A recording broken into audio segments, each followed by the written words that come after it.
Ассалаумағалейкум, құрметті қазақ елі.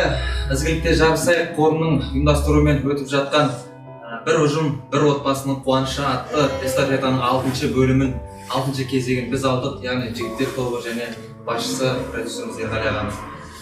Осындай ізгілікте жарысайық қорына үлкен алғысымыз шексіз. Осындай қаншама мұқтаж отбасыларға ел болып, халық болып, бірігіп, осылай үлкен іс жасап жатқандарына біз тек қана алғыс айтамыз.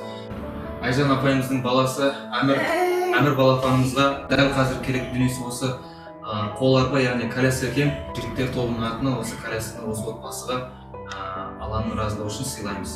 Алла дендеріңізге саулық, деніңізге шифа беріп, үлкен азамат болсын.